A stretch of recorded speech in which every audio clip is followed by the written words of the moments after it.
Welcome listeners, but take heed. We will say whatever we need to share our knowledge, thoughts, and joy, and even things that do annoy. So join us now, but be aware, we have a tendency to swear. We'll dial it back a little bit. But frankly, we don't give a shit. Welcome to For Fawkes' Sake, a Harry Potter book movie compare and contrast podcast. I'm Ellen, and today I have both Karlee and Keighty with me. Hello. What's up, bitches? Welcome back, Keighty. Hi, it's good to be back. We're so excited to have you. Yeah. Let's fly into the Phoenix flashback. Last week, we covered the very end of Harry Potter and the Order of the Phoenix. The second half of Chapter 38, The Second War Begins, and the barely corresponding film scenes. Harry and Luna have a much-belated heart-to-heart during the end-of-year feast. She assures Harry, and all of us really, that all things come back to us in the end, even if it's not in a way that we expect. The movie ends on a happy note of Harry thinking it's nice that they have something that Voldy doesn't. Meanwhile, the book takes us on a journey back to London. Draco, Crabbe, and Goyle end up a bit sluggish on the train. The trio returns to King's Cross to find the whole order is there. They have words for the completely shocked Dursleys, who somehow are still bewildered that what they do to Harry every summer is unacceptable. Harry smiles and leads the Dursleys out of the train station, off to enjoy what he hopes will be a short stay with the Dursleys. During episode 190, everyone experiments at Hogwarts. Our Potter Pondering was, do you prefer Harry's Something Worth Fighting For from the movie, or the scene of Mad-Eye threatening Vernon with his magical eye from the book? G'day guys, it's Jackson here with my Potter Pondering for this week. What do I think of Harry's Something Worth Fighting For versus the absolute humiliation and comeuppance of the Dursleys? Honestly, what do you think I'm going to say by this point? It's bullshit. There is so much that is left out, but oh my God, the comeuppance of Vernon Dursley being scared the fuck out of by Moody's magical eye, damn, we were built on that. What the fuck, Warner Brothers? Oh, damn it. I've forgotten the name of the director, but screw you. You really screwed us over with that one. Hi, this is Jessica calling in my Potter Pondering for this week, and I choose option C. Why not both? We're really not asking for much here. Why can't we get the great addition of Harry's line about having something worth fighting for, showing that he finally understands the difference between himself and Tombo, something that he's been struggling with all year, and then also have Mad-Eye and everyone threatening the Dursleys.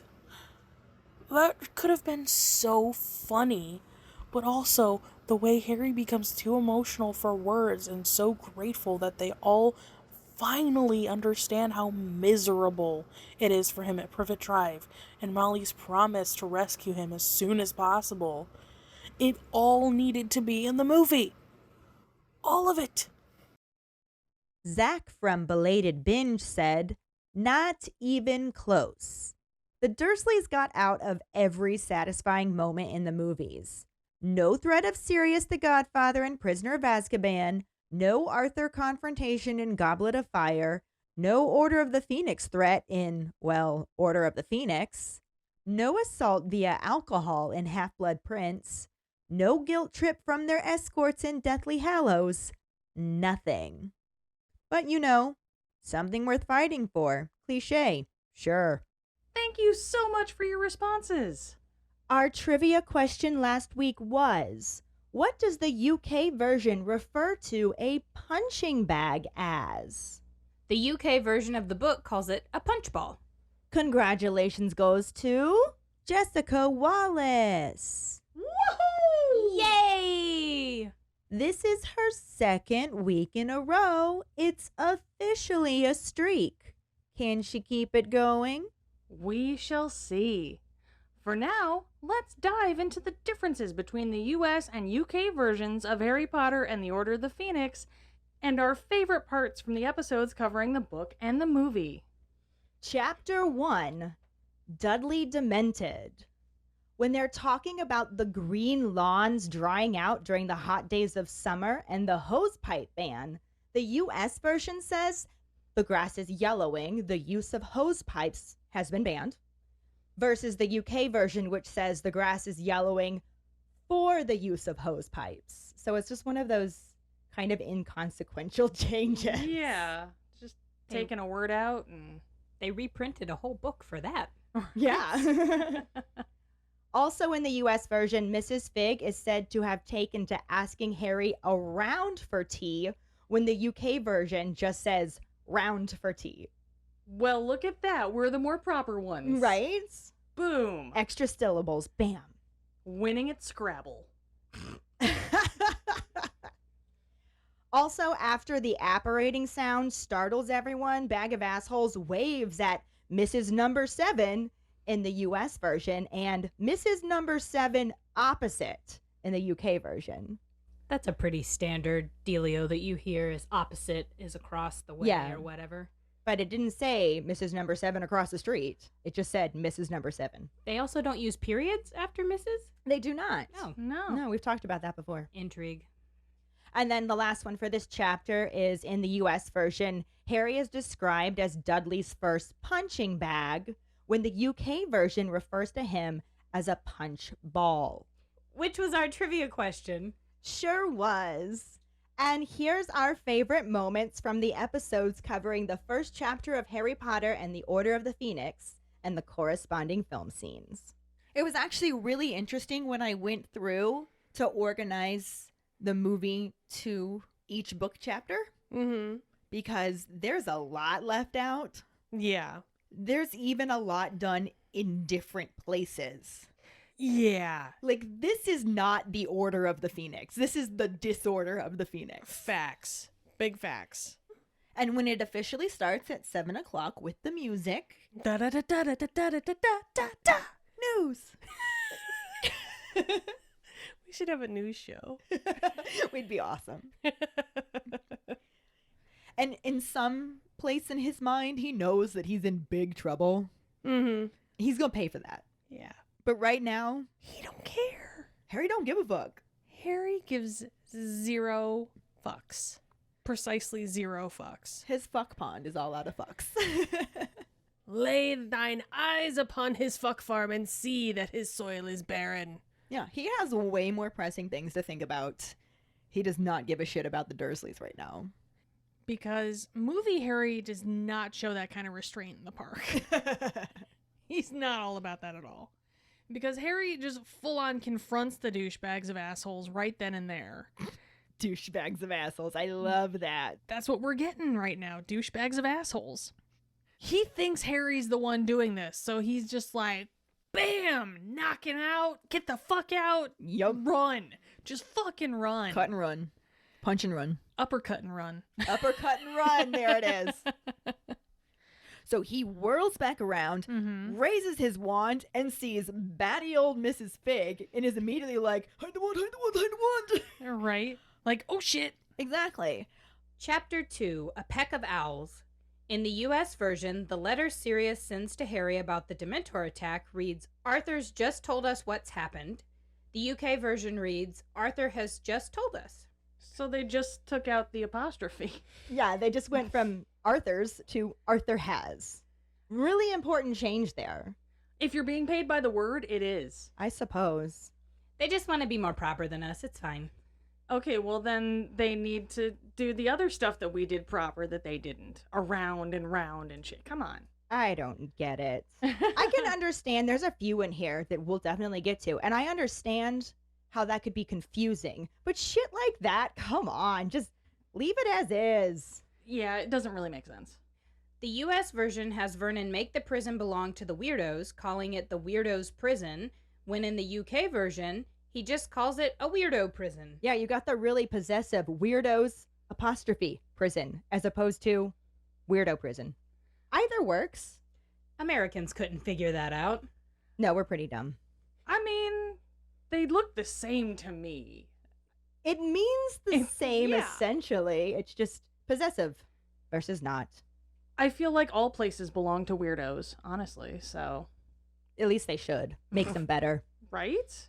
In the US version, Harry darts forward to grab the howler, but the UK version says forwards. Darts forward versus darts forwards. I kind of switch back and forth between those two anyway, like forwards towards, forward toward. I don't know that it really matters if that S is there or not, or why it needed to be changed. Well, proper English has 4 words. Well, Again, they're trying to cheat at Scrabble. That's what this is. but we also cheated at Scrabble, so Well- it balances out. Have you seen the way we spell through? Jesus. There's some definite extra letters there. So many. And they're all silent. And finally, in the US version, Vernon yells at Harry to get to bed, when the UK version says get up to bed. Just the distinction. It's just so they remember that he has to go up the stairs to get there, I guess. Yeah. I could say it both ways. It works. It's not something you're like, that's not our vocabulary. Like, everybody would have understood that just fine. Yeah. It happens, though. Oh, It does. Now we'll go into some of our favorite moments from the episodes covering the 2nd chapter of the book. And movie. And movie. Right? And she's already described as the batty, cat-loving neighbor, so this has got to look crazy. Yeah, she looks batshit crazy right now. I think you mean cat shit crazy. That too. But yeah, so they think he's lying, and Petunia wants to know if he used his thing.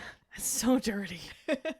So goddamn dirty. Keighty is losing her mind these chapters. Dude. So dirty. You performed a Patronus charm at 23 minutes past 9 in the presence of a muggle, and this has resulted in your expulsion from Hogwarts School of Witchcraft and Wizardry, and Ministry representatives will arrive shortly to destroy your wand. Like almost like if it were a machine message, it was like a fill in the blank with like a robotic voice.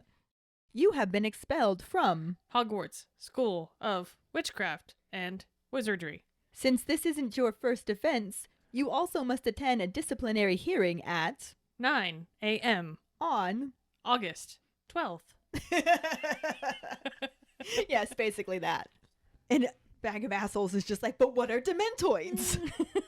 Which is quite possibly one of my favorite ones.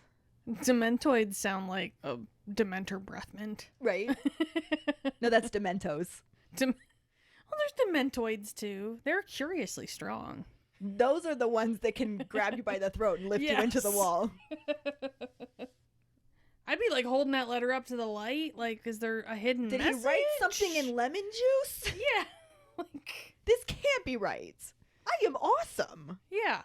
I kicked ass tonight, motherfuckers. Can somebody tell me good job? Good job, Harry. Okay, my section's really long here, guys, right? That's what she said. Yeah, there it is. See, I missed this, you guys. It's good times. Anyway, chapter 3, The Advance Guard. No differences. Not any. Not even an extra S or an apostrophe or nothing. So, you just enjoy our favorite moments from the episodes covering this chapter.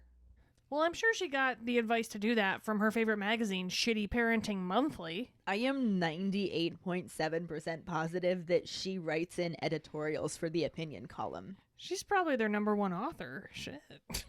It might actually be her magazine. Yeah, that's why she likes it so much. So, shined up bag of assholes. Still produces shit. Fancy bag of assholes, still a bag of assholes. Mm-hmm. You can't polish a turd. And he's one of the turdiest turds that ever did turd. Certainly. Although it does kind of make me wonder if Moody is the one with the prosthetic buttock. I mean, it would explain the limp, right? But would it be buns of steel, or would he have like a wooden one, like his leg? I would say buns of steel, but STEAL, because he takes them from his vanquished enemies. Like, what's going on, Moody? Why do all the murder munchers you capture come in with half their butts blown off? That gives a whole new meaning to playing grab ass. They'd have to start calling him Mad Eye Booty. Like Moody the Booty. Moody the Booty. Yeah, and the murder munchers he catches are booty collars.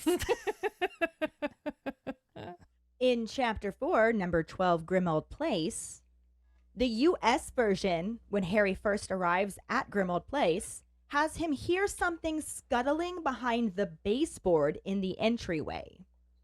The UK version calls it a skirting board. I've never heard either of those fucking words. Well, the baseboard is just the wood at the yeah. bottom of the wall. You know that. No, I know. Well, okay. I guess they both make sense, though, because it's at the base, and The then a skirting skirt, board yeah. is kind of, It's not the word we call it. I can see why they changed it to the word we call it, but I don't think it would have been confusing. Also, do you think it was a mouse or something worse? a magical mouse. A Peter mouseicle? Pettigrew. Ew. A man! That's not a mouse, it's a man. Anyway, this one is going to be really familiar for us because we've definitely talked about it before. But when Ron and Hermione get their first good glimpse of Caps Lock Harry at Grimmauld Place, he's yelling about all of the things he's handled, specifically asking who saved the Sorcerer's Stone in the US version when it was the Philosopher's Stone in the UK version. Which, I mean, that's going to go ahead and just bring up a conversation that's, 5 years old now? Yeah, You know? It's been a while, 4 years, but you 4 know, years, yeah. give or take. They could have just kept it. I wish they had. I know we've talked about this before. I get that philosophy sounds boring compared to sorcery, but at the same time, you can make anything sound boring with how you say it. I could be like Harry Potter and the Sorcerer's Stone, Harry Potter and the Philosopher's Stone. It just changes with intonation. That's what she said. That's Wah, what she wah. said. Yeah, See? exactly. Yeah, they're totally different. But yeah, age-old argument there. We're not that dumb. Americans are kind of dumb. Some of us are that dumb. Most of us could figure it out. Also, while Harry's yelling in the US version of the book, it describes Ron as standing there with his mouth half open while Hermione is looking on the verge of tears. However, the UK use whilst Hermione is on the verge of tears. And we don't talk like that here, but I kind of wish we did, so... Yeah, it's very fun when it's weird proper like that. Whilst Hermione is looking on the verge of tears. Do you say whilst? I say whilst. Huh. Whilst. Because it's while and... But it's British, so it's whilst. I thought it was whilst. I don't know. Whilst, whilst, while, whatever. I'm also a Southern Belle, so we say whilst we're sitting on the porch. Oh, my stars, you say whilst? Oh, my stars, I just sit on the porch and I clutch my pearls. Yep. Mm. But anyway, also at Grimmauld Place, while the Weasley kids are warning Harry not to mention Percy's name in front of their parents, George says they're well shut of him in the US version, but well shot of him in the UK version, which... See, I thought it was shot. yeah. Well shut sounds stupid. I mean, well shot kind of does too. It's a weird phrase, I but would've figured those would have been swapped. they're not. I checked. That's But interesting. well shot is, I feel like that's a common phrase. Right. As opposed to well shut. So That- maybe- I've never heard well shut. Yeah. Maybe we watch a lot of British TV, so That's we know. entirely possible too. It's That's, also entirely possible that the American publishers are the stupid ones. there is that as well. And then in the last one from this section, in the US version, as Harry, Hermione, and the Weasley kids tried to overhear the order, Harry leaned over the banisters to try to see Snape better, but the UK version uses leant instead. And that's up there with while and whilst for me. Leaned versus leant. See, I would have said lent. Yeah, that's what I say. Yeah. He leaned and then he leant. He leant forward. But why does it have the A? I don't know. I don't know. I'm not British. Why does through have a G? I'm Words saying. are weird. But again, this is just another one of those differences. Leaned, lent, leant. I don't know which one it actually is. It's actually a lean-to, so... Yeah, so yeah, those are the changes. It's actually leant.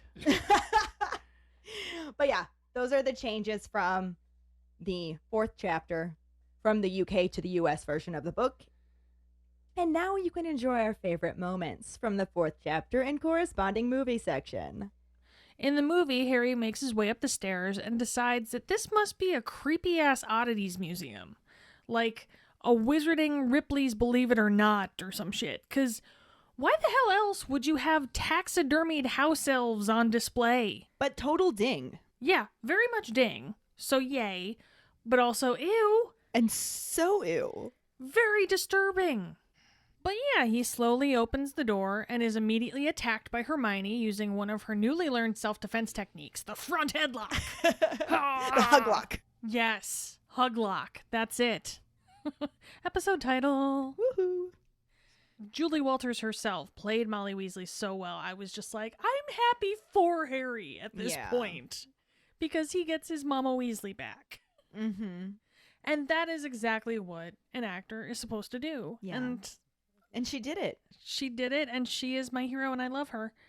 And if anyone ever says anything bad about her, I will put them in a fucking hug lock and suffocate them with my wahoos until they say, oh, actually, I was quite wrong, and Julie Walters is the fucking goat. Don't hold back. It's just like, why are your hands so dirty?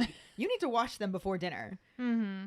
And that's what I figure. It's got to be from the dung bombs. Well, it must. She was caught dirt-handed. I don't know. Dung-handed. Dung-handed. She was caught dung-handed. Episode title. Dung-handed. What we do see is while everyone's leaving, Ron's just like, Snape never stays for dinner, thank God. And then he just like motions them to come back downstairs. That'd be the weirdest dinner ever. Oh my God. Could you please pass the salt? No, I feel like he'd pause for a really long time and everybody would just be sitting there like, pass the what, Snape? They just start handing him random things. Right. And then he finally goes, salt. And it's the one thing they didn't give him. Right. So they tiptoe past the house elf heads down the stairs. Tiptoe past the house elves. Sorry. I think it should have been tiptoe past the elf heads. So now we move on to Chapter 5, The Order of the Phoenix. In the U.S. version, Mrs. Weasley yells at Fred and George to just carry them, which causes Harry, Sirius, and Mundungus to look around and dive away from the table a split second later. The UK version uses the phrase within a split second. That's a strange change. Yeah, a lot of these changes seem completely wholly unnecessary. Again, they're being paid per word. So, got to add in the words when you can. So, within, you get a bonus. Within a split second, as opposed to a split second later. It's the same number of words. But there's more letters. As more letters make By it more proper. one, there's one more letter. Look, here's the thing. We are a podcast comparing books to movies. And books I'm to books. not here to make sense, Ellen. And you're not here to math. I don't know why you tried, but you were My right. math was right. It just wasn't necessary. It was not more letters, it was more letter. Anyway, what's next, Karlee? When Sirius confirms for Mundungus that the goblet is solid silver, though embossed with the Black family crest, Mundungus mutters, "That'd come off, though," in the US version, and "That'd come orf, though," in the UK version. So it sounds like in the UK version they're trying to do Mundungus's voice. Which she did Yeah. write like that a lot, and then we Americans are stupid, so I imagine they didn't think that we'd be able to figure out what they meant by orf, because that's not a word. Yeah. But anyways, that's all we have for this chapter, so enjoy some of our favorite moments from the book and movie section. However, I tell you what, you put that bitch on the market and some hipster's gonna come in, flip it around. You've seen the billboards. We buy ugly houses. Right? We buy murder houses. Good luck finding it, though. Location, location, location. Shit's right in London, man. Yeah, it's a true story. That thing, even as is, would rent out for a cool $1 million. I would love to see some non-magic folk try to flip that magical house, though. Right? But then across from him at the table, Tonks is entertaining Hermione and Ginny by transforming her nose. Just mostly making it different noses. Mm-hmm. And like making it big, making it long, making it hairy, making it look like a little button. Like she's just changing Are we it. still talking about noses? We are still Oh, talking okay. about noses. Just checking. Things got weird in my head. And Mrs. Weasley's just like, damn straight you're not allowed to be in the Order. You're too young. Mm-hmm. And Sirius is like, you don't have to be in the Order to ask questions. Molly's got to be like, shut up. That's basically what Sirius, happens here. Shut the fuck up. Ixnay on the Issuance Quay. A hush falls over the table and everyone looks around as Kingsley hands Harry a copy of the Daily Prophet, which has a huge-ass headline reading, "The Boy Who Lies?" Big question mark. And a big picture of Harry from the Triwizard Tournament. So clever. They dropped the V from The Boy Who Lives Mm-hmm. to get The Boy Who Lies. Oh, they're real finger cuts there, aren't they? No, I bet someone over there was so pleased with themselves for thinking of that. Now do you see how irritating it is when you're so pleased with your little puns, Ellen? I don't see the correlation. Oh, I do. For the record, it was probably Fudge himself who thought of that. And if it was, that was also probably the cleverest thing that he has ever done in his life ever. That is true. But speaking of Fudge, then the headline changes to "Fudge, all is well," with a picture of that dumbass. See, I would have gone with Fudge, all is hell, because I can change one letter too. This will bring us to Chapter 6, The Noble and Most Ancient House of Black. When Fred and George are describing their puking pastils to Harry, they mention that their testers are having a bit of trouble stopping puking in the US version and stopping themselves puking in the UK one. So, Extra word. extra word. But I also feel like that sounds stopping themselves puking makes more sense to me than stopping puking. It's too many ings squished together. It doesn't roll off the tongue well. No. Puke does. Ew. Yeah, sorry. Gotta get that out of my mind. Hold on. Scrub my brain. Also, in the US version, Harry attempts to keep eating his chops after Mrs. Weasley mentions his hearing the next morning.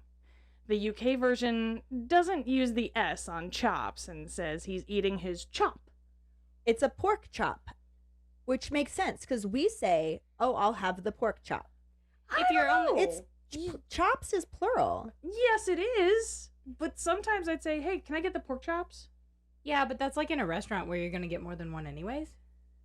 Maybe. I get you, though. I understand. It all depends on what he has on his plate. Yeah, it's one of those things that just, I think it would have made perfect sense either way. But hey, they changed it and the change is still present in the books today. True. He just may have been extra hungry in the US version. Maybe he was eating too. Just saying. Until she mentioned the hearing and then it was just like, I can't finish that. Right? He was a growing boy and then he turned into a caps lock boy. Mhm. Well, our portion sizes are insane, so. You know what? There's that too. That's valid. They're like, pork chop? Who just eats one? Anyway, here's our favorite moments from the chapter. I'm Ellen, and the boobs in the chair to my left belong to Keighty. I thought we settled on wahoos. Boobs, wahoos, potato. Whatever you call them, they talk into the microphone as much as you do and deserve an introduction. The item that we will get to, Yeah, it was a non sequitur. Yeah. Entirely. which I just feel like is this whole film. Basically, yes. Like, this one is the non sequitur. The next one is the, not only did that not happen in the book, like, it doesn't even, what? How are you adding things in? But Yeah. getting ahead of myself. They hear footsteps coming back up the stairs, and Fred and George have to disapparate back to their room just before Mrs. Weasley, like, presses her ear against the door and then starts heading up to the next landing to do the same to Fred and George's door. Yep. And Ron's just like, she doesn't trust us at all. Gee, I wonder why. No, Ron, it's not that she doesn't trust you. It's that she knows you. Yeah. Exactly. She's met you before, guy. Once or twice. Yeah. But I did have to switch to my summertime foundation, so I'm definitely pretty tan. You look pretty tan to me. But enough about me. Let's talk more about me. Don't we always? After they finish the drawing room, they move on to the dining room. When they opened a dresser, they came across some giant-ass fucknopes, aka spiders the size of saucers, Yeah, hell no. that prompted Ron to just like, I'm gonna go make tea. Be back later. And by later, he meant an hour and a half when he knew damn for sure that those spiders were gone. Once again, I am Ron. Yeah. No fuck nopes for me, thank you. Next, we have Chapter 7, The Ministry of Magic. The U.S. version mentions an overflowing dumpster near the telephone box at the visitor's entrance to the ministry, when the UK version calls it an overflowing skip. Okay, I wouldn't have gotten that one. I think this is a valid change. Yeah. The first one that I really think is valid. But also, do people in the UK not know what a dumpster is? I don't think they call him that. It's just not what they call them, maybe. I mean, that's fine. I just am interested. You know, US TV has, like, taken over the world, so I feel like people know a lot of US terms. Yeah. But she wrote it for UK first, so it's not like she would have used American terms for the UK book. Yeah. We could ask our resident Brit. Max will know. And sometimes you might understand what a word means when you hear it, but you don't know it, like, in your general day-to-day language, too. That's called referring back in teaching. Also in the US version, Harry has to blink to stop his eyes from watering when the golden light from within the ministry hits his face. And the UK version says stop his eyes watering. So they dropped from. Yeah. Or they added from for ours, I suppose you could say. Yeah. I don't understand it the other way. I don't know what they mean. Stop his eyes from. What? Stop his eyes watering? What does that mean? What? Huh? Give me more prepositions. All of the prepositions. And then the last one for this section is when Harry is looking around the ministry, he sees that short queues of wizards were forming before the fireplaces in the US version.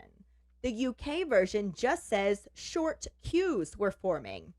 No need to mention the wizards were the ones forming the queues. But I feel like we've made progress, as there was a time that the US publishers would have felt the need to say lines instead of cues. I was going to say, I'm surprised they didn't change that. Yeah, but talk about silent, pointless letters. Well, basically, the word Q is just the first letter and then all the other letters in a line behind it. So, right? It fits in a queue behind it. Yeah. Correct. Q-E-U-E, as I think in my head. Q-E-U-E, it works. I like it.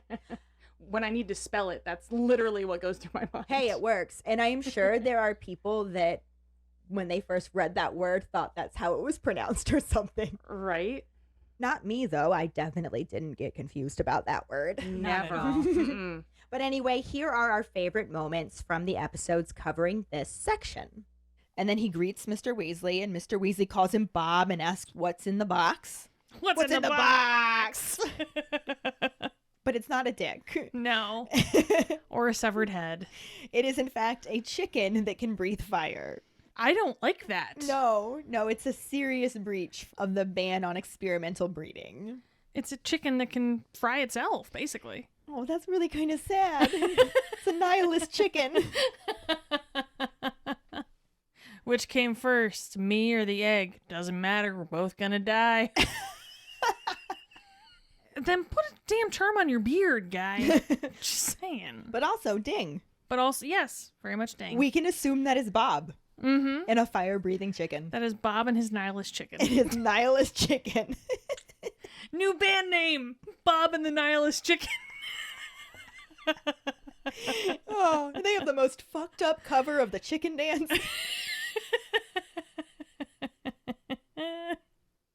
Or they did have to go down a flight of stairs. We just didn't see it. But you know what? Fuck you. I want to see it. Right. If you have to go all this extra route, I want to fucking see it. And so is there like a back door that Fudge gets to go through? That like...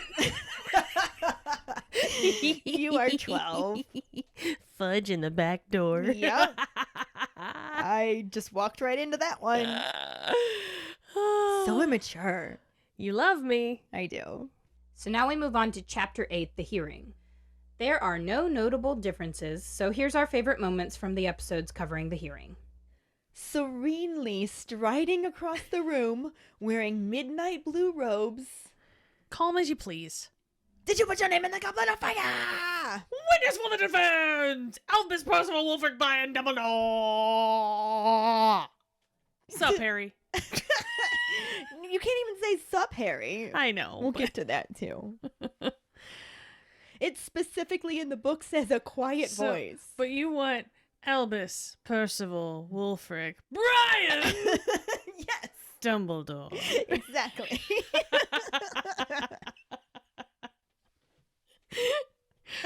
That was so perfect. I'm glad you enjoyed it. Harry is the interrupting cow in this knock-knock joke, as he speaks over the minister to inform everyone that he only did the magic so he wouldn't get demented. It's just really... Knock, knock. Who's there? Interrupting cow. Interrupting cow. Oh. Yeah, Harry is the interrupting cow now. Absolutely. How now, interrupting cow? Episode title. So he's got this nice big heap of ice cream of the whole trial. Yep. He just put on a whole bunch of whipped cream, some sprinkles, and he's about to drop the cherry on there. Yep. Saying, in your admirable haste to ensure the law is upheld, you seem to have inadvertently overlooked a few laws yourself. I say that to Cherry. That was kind of a bomb. Yeah. He just kind of... It was a cherry bomb. It was a cherry bomb. House elf in a muggle house? What the fuck is this boy talking about? And Dumbledore's just like, actually. Actually. I'm a mansplain this to you. To be fair. Moving on to Chapter 9, The Woes of Mrs. Weasley. In the US version, Harry looks up into the handsome wizard statue's face and thinks that up close, he looks weak and foolish. The UK version doesn't say up close, but instead uses close to. Perfectly understandable as is. Yeah.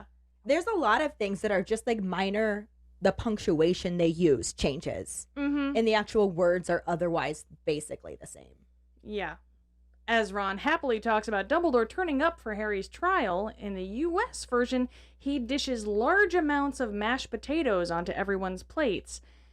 In the UK version, simply says mashed potato.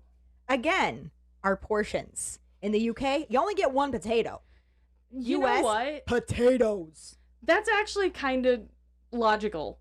Because we make, like, big-ass scoops. There is more than one potato on our plate. Unless you're a hobbit in the UK, then you get potatoes. Potatoes. Boil them, mash them, stick them in a stew. Taters. My precious. Oh, wrong book. Let's just keep going. And finally, after the kids all received their book lists, Fred wonders who assigned the Slinkhard book in the US version, but who set the book in the UK version. I swear that when Jim Dale reads it, he says set. There are some changes like that happen, but I did this off of the first edition book. Sometimes the changes are typos that they then go and adjust in later versions of the book. But in the first edition of the US version of Harry Potter and the Order of the Phoenix, that is what it said, assigned versus set. I don't know what edition I have of the UK version, but they were bought within the last 4 years, so they're definitely not first editions. Okay. Yeah. But sometimes the changes existed and then were discovered to be typos and taken out. Okay, I get it. But again, still a really stupid change. Yeah, it's still clear. Yeah, context clues, guys. We understand what you're saying. And this is the 5th book. It's for old children. It's not... Yeah. That was young our adults? episode title recently. It was young adults versus Or old children. young adults or old children, because we were debating what a young adult was. I said, I think it's like older teenagers, but old child sounds stupid. Yeah. I'm like a geriatric child. Aren't we all, though? Exactly. That's my point. And with that being said, here's our favorite moments from this chapter. It's got to be a weird emotion thing for him. He's got to be like, does my breath smell? Like, do I have something in my teeth? What's... Yeah. Exactly. Like, sniffing his hand. Like, do I offend? Sniffing his pits? Yeah. What did I do? I swear Mrs. Weasley cleaned my clothes. I took a shower. Again, trivia question. I know, they mentioned it twice. I was like, oh, this is a good one, because people had 2 chances to notice it. Yeah, guys, if you didn't get it, Read fooey on more. you. Read all the things. Read them all of the times. If you have to read Harry Potter. Yes.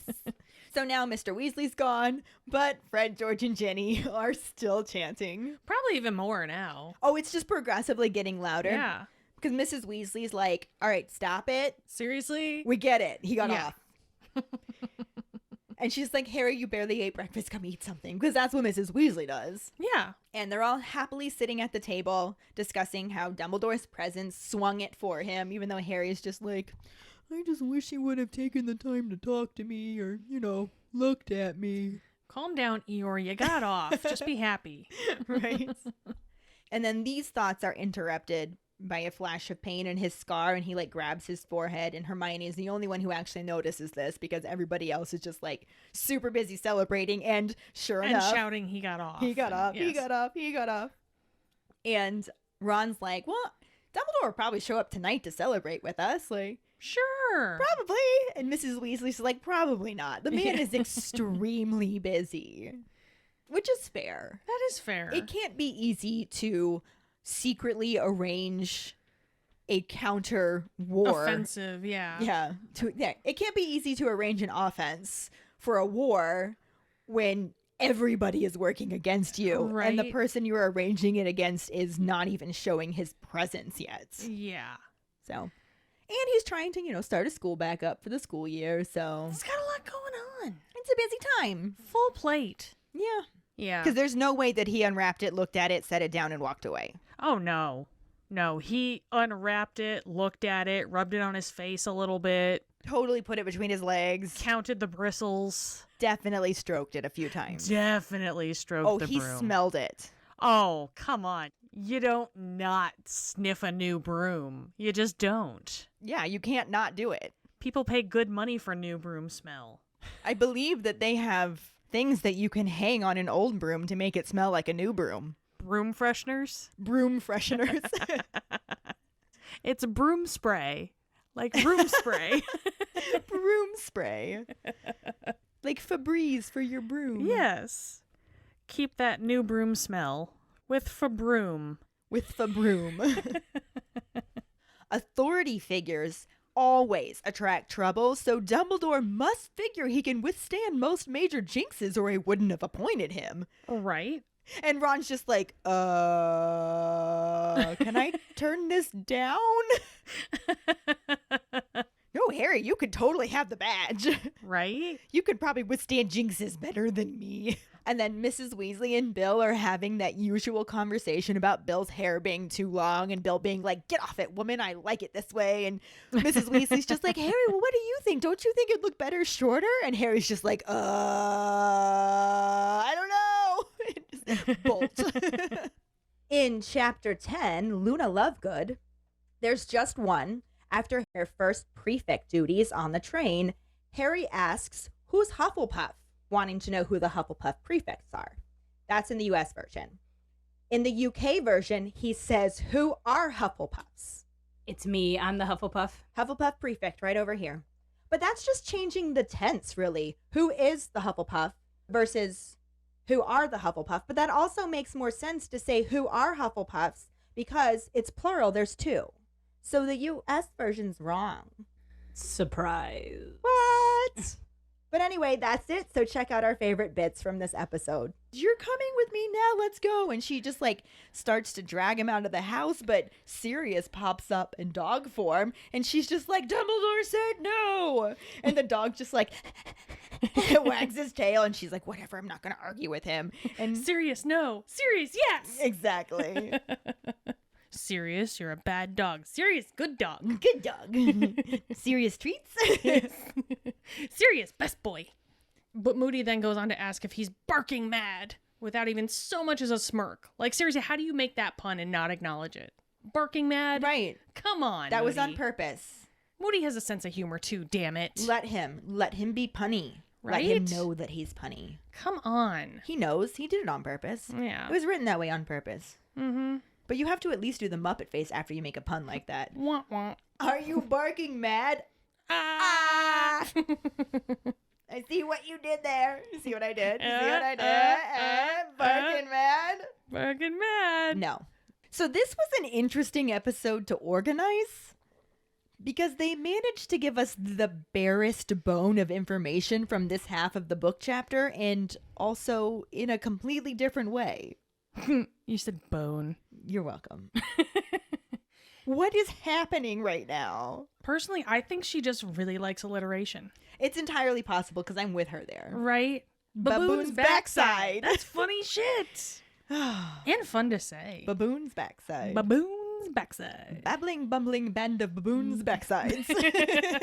Very nice. McGonagall would be proud. Wouldn't she, though? But it's all of this, like, it'll say one thing about him that might be positive, and then it goes, but does he? Something else that might be positive, but is he? And it's all, like, capital letters, and it just cracks me up, but it is a terrible writing style. Mm-hmm. Or is it? It is. That one's not a question. So now we move on to Chapter 11, The Sorting Hat's New Song. When Umbridge mentions that some changes will be recognized as errors of judgment in her distasteful Welcome to Hogwarts speech, the spelling is slightly different from the US to the UK versions. Judgment versus Judgement. The UK version adds the E. Which is, I think, how I tend to spell it, too. I always spell it that way. I didn't know it was the other way. Yeah, apparently our correct way is without the E. It looks weird without the E. But who knows? Maybe that's just a typo that they just never bothered fixing. In every book in history. And they just became widely accepted. It's how we spell it. It's lazy. Who wants to type out another letter? Color. Around. Never Neighbor. mind. Y'all just trying to win at Scrabble every time. Not every time. We got around. That is true. Suck it. In the US version, Harry is sick of being the person who was stared at, versus the UK's version that says he is sick of being the person who is stared at. Was, is, present tense, past tense. I think it makes more sense to say is stared at because he's still being stared at. Right, and I agree. Harry is tired of it. That's literally what I was about to say, but you started talking first, so I stopped, and then you took the words right out of my mouth, so yay. Boom. Same page. Mm-hmm. Great minds. In the US version, Seamus says he doesn't want to share a dormitory with Harry anymore, since he's a madman. But the UK version just has him say that he's mad. Boy, I don't understand that at all. No, I mean, we do definitely have a different meaning for mad. But Yeah. it doesn't also not mean crazy. Correct. Like, we get it. Again, context clues. The Mad Hatter is a prominent character, like, we understand. I mean, children might read that and think Seamus doesn't want to share a dormitory with Harry anymore because he's gone all caps lock angry? Which is that's also a good right? reason, yes. But also, why is a child reading this book? No. Young adult. Old child. Geriatric infant. Moving on. And finally, as Ron tells him that he is out of order, the US version describes Seamus as turning paler, but says was going pale in the UK version. That one's so confusing. Oh man, I never would have figured that one out. I'm so intrigued why they changed it. You know what it was? Here's a particularly particular publisher. Here's the thing. I have a new headcanon, and that is literally that just somebody in the Bloomsbury office and the Scholastic office was just like, hey, here's the deal. My job's gonna get cut if I don't start making changes to this goddamn book. It's true. It's true. That's basically what So, happened. I'm just gonna go ahead and start adding random shit, okay? So, I don't want to be made redundant. Mm-hmm. I'm going to make weird changes. It's still going to make sense for the most part. Yeah, that's literally what happened. That was job security for this guy. I'm with you. That works. But anyways, let's enjoy our favorite moments from this episode. But finally, Hermione attempts conversation by pointing out Luna's necklace, calling it interesting. Really, Hermione, like, you couldn't have just commented on the weather. I feel like everybody else sitting there had to be like, abort, abort, Yeah. abort. Do not engage. Do not, just look ahead. Why would you do that? Just a collective groan of thanks, Hermione. In alphabetical order, beginning with Abercrombie, Ewan. Which was our trivia question. It sure was. I'd like to see you in Abercrombie.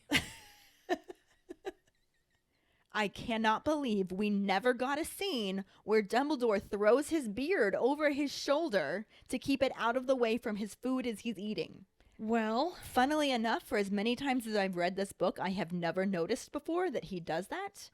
And delving into it as detailed as I do to write these summaries, I have noticed it and now I can't unnotice it, and I am furious that it never came to life on screen.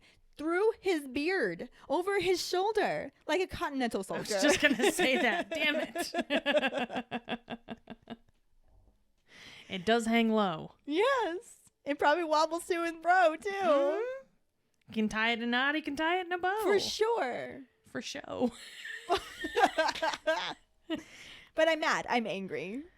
It looks Doesn't like she it? stares It looks at him like for a she second. looks right at them. Yeah. I don't know if that's just a coincidence or if that's what that's supposed to be. Right? It's funny because I didn't notice it until you pointed it out to me. And I was like, she does. Oh my God. She does like kind of tilt her head even a little bit. Yeah. Like, the fuck did you just say? Say it again. I dare you, motherfucker. I dare you. Do it again. Bitch is taking names. Right? Bitch Mall's taking names. She wishes a motherfucker would. Just say it again. I dare you. Give it time. Mm-hmm. Right? How many people have gone cross-eyed at this point in this speech? I just imagine a lot of people are like, Snape, Severus Snape. As Umbridge is just blah, wah, wah, wah, wah Right. in the background. Exactly.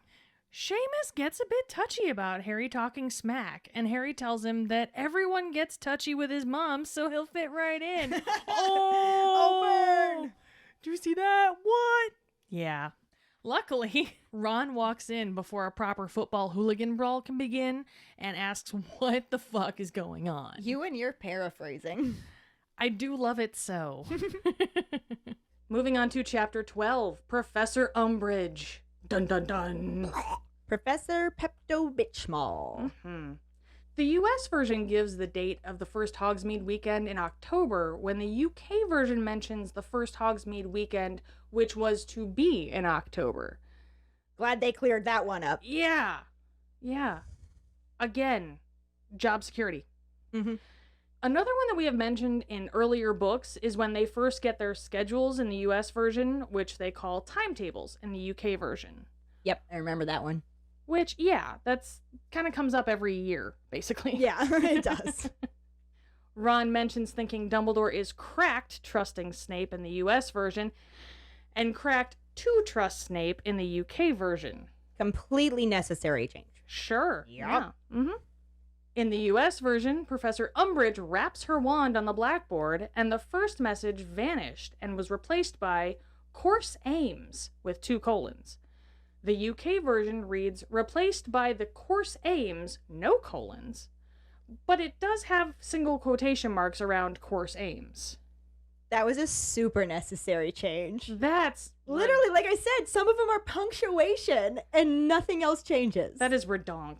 But I just felt like mentioning that. Sure, why wouldn't you? When Harry has to go see Professor McGonagall about his behavior in Professor Umbridge's class, we read, "Have a biscuit," she repeated impatiently, indicating a tartan tin of cookies lying on top, in the US version. In the UK version, "Have a biscuit," she repeated impatiently, indicating a tartan tin lying on top. So apparently they know what a tartan tin is, and we needed more explanation. Right. Maybe they just keep cookies in tartan tin. Well, not cookies, biscuits. Maybe tartan tins are specifically for biscuits. And we had to specify that they were cookies because we don't use tartan tins. Also, can we just comment on the alliteration? Tartan tin on top. That's fun. Yeah. Mm-hmm. But it's interesting because they changed it to tin of cookies, but didn't She change still have a says biscuit. Have a biscuit, yeah. Yeah.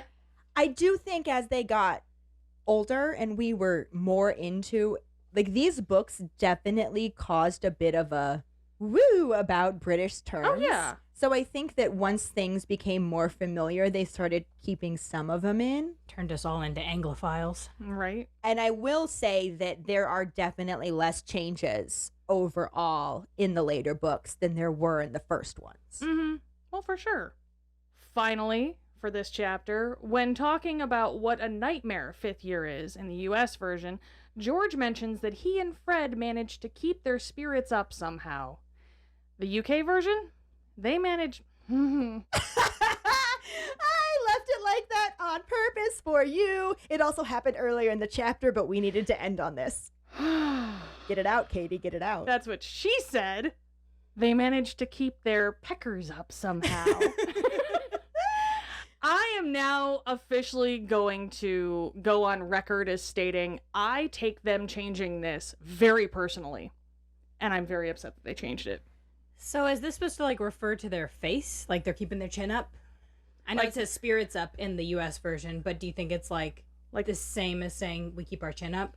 I'm certainly don't positive that it doesn't mean what we think peckers means. They do call it that though. I'm pretty sure that's a slang term in England, but sure, put it Maybe in your book, the that's author fine. was getting a little dirty at this point, and that's I mean, it's still fifth what it year. means. It's fifth year, And y'all. they're 7th year. They're 7th year. Everybody's got hormones. Everybody's horny. Everybody's got boners just walking around with them. Boners. So many people are really just able to keep their peckers up. And on that note, here's our favorite moments from that chapter. And movie section. Mm-hmm. Sometimes. Selective. If you think that means we're going to get matey with the Slytherins, you got another thing coming. I'm not gonna lie, it kind of sound like you said mating with the Slytherins. If you think that we're going to start mating with Slytherins. That makes it a whole new sentence. And a whole new book. Yeah. Hogwarts After Dark. Right? Awkward. That's another middle name. Harry Meddling, Patronus, Niffler. Marie, Eeyore Potter. For James, his actual middle name. Well, That changes pretty quickly in double potions class. well, it's Snape. He has that talent. Everybody has to have a talent. Mm. This is definitely one of his biggest strengths. Mm-hmm. It's like master potion brewer, asshole. And I will give him potion brewer above that. Yeah. Master Potions Master. I'm going with it. And then massive buzzkill. Oh yeah. Voldy using jazz hands, but like evil jazz hands, so you know. Aren't all jazz hands evil? You shut your mouth. Jazz hands are brilliant. Jazz hands. Spirit fingers. These are not spirit fingers. These are spirit fingers. Anyway, Well, Voldy has his body back, so he can't do spirit fingers anymore. I mean, Voldy has his body back. He can do whatever the fuck he wants. But all of these things in the dream are being emphasized by these hissing and slithering noises before Harry just bolts upright, breathing heavily, and visibly shaken, as one would be when you see Voldemort giving jazz hands. Spirit fingers. Super creepy. Bitch Maul just laughs and wonders aloud as to why on earth they would need to use magic in her classroom, prompting everyone to silently shout, "Because this is a magic school, you twat waffle!" It would have been beautiful if somebody actually shouted that. Right? I imagine that's what Hermione was doing in her head. Or maybe her eyebrows were doing it for her. I don't know. For sure. If her eyebrows could talk, I bet you anything they have a potty mouth. Oh, definitely. But yeah, that is where we are going to cut this episode off, because how else can you end an episode on any moment any better than keeping your peckers up? I mean, I need that on a bumper sticker. I'm not even gonna lie to you. New shirt. Merch line. Maybe for a perks pack. Do like the twins with like bird beaks? I'm here for it. Yes. Yes, keep your peckers up. So, like I said, we're cutting it off here. Don't be sad. We'll be back next week with the next section of this. In the meantime, keep your peckers up. Mm-hmm. We're going to skip the Potter Pondering for this week and just save it as one big one for the end of these episodes, covering the differences between the UK and US versions of Harry Potter and the Order of the Phoenix, and just move on with our wizarding word. This is an exciting one for us and for any of you keepers that are in or can get to the Cleveland area.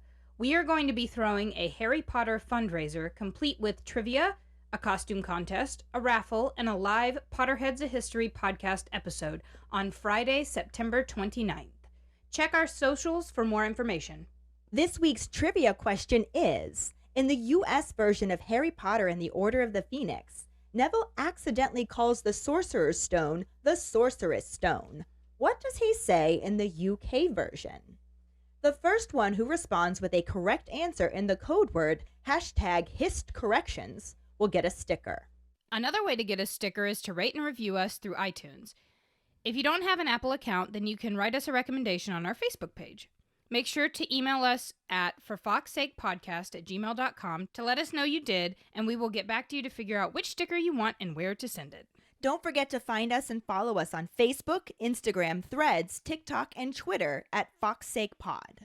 Following us on Podbean at fawkesakepod.podbean.com will get you the episode as early as possible and give you a leg up in answering the trivia question.